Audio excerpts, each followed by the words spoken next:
Hello, Rajiv. Thanks to be here. This is mine.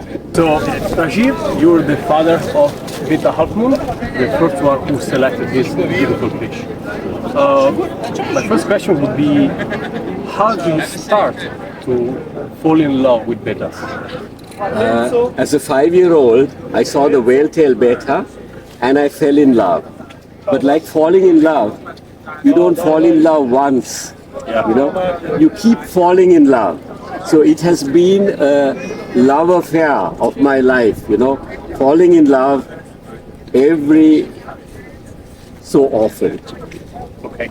And when you get back in love with this fish, to start to realize we can do more, we can start to breed with a thought, with a reason to select this fish. I think with any fish, you have to have some exposure. And when you have the exposure, you get an idea of where you want to take it, where you want to have the fish. And then you create that picture in your head. And after you create that picture in your head, you internalize it, and then you try to pick out the fishes that will take you in that direction. Okay. And it's a long journey. It's not a journey of a day or a week or years. It's a journey of a lifetime. Okay. So you took many years to achieve the goal to have the Betta halfmoon, right?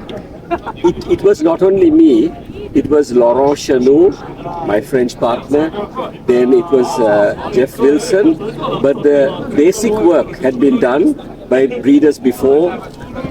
It started in the IBC with, I think, Peter Gautner playing a big role, Jeffrey Wilson, and a French breeder imported, not Jeffrey Wilson, Paris Jones, a French breeder imported fishes from them. His name was Guy Della, and he was one step before where we wanted it, you know. So he had a few individual fishes in that direction, but we wanted to fix it and see that it would break through, and this was a mission impossible at that time. Because the line was really mixed and you can't get what you had in your mind. No. And what did you have in your mind?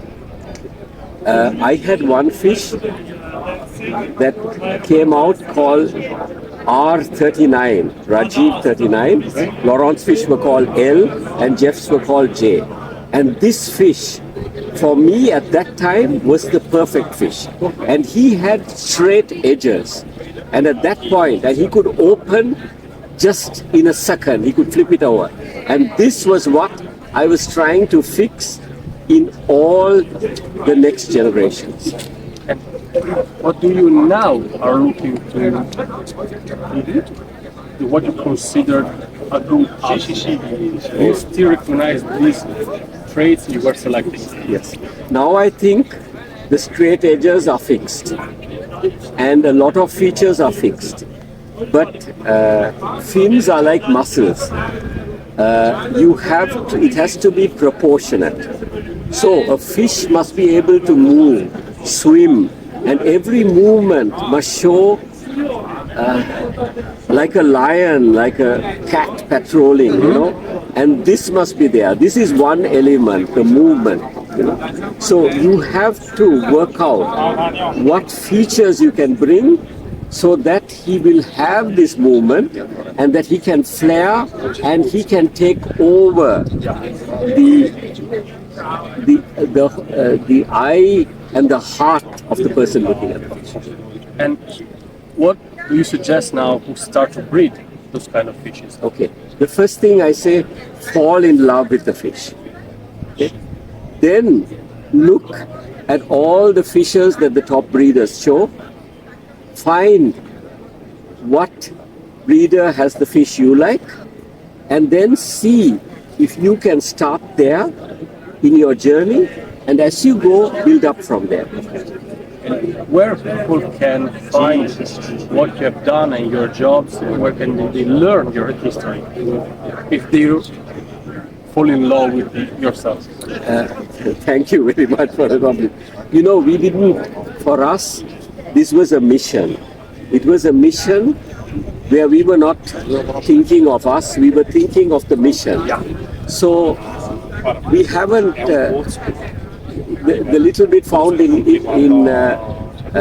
internet is somewhere in 15-20 minutes I wrote something and sent it, so there isn't much what is written. Today other people have taken what we have developed and they have taken it to another level, they have improved on it. In some ways the directions are not right, but it's easier when you get something, it's easier to take a carne corso and make it better than to create a carne corso, you know.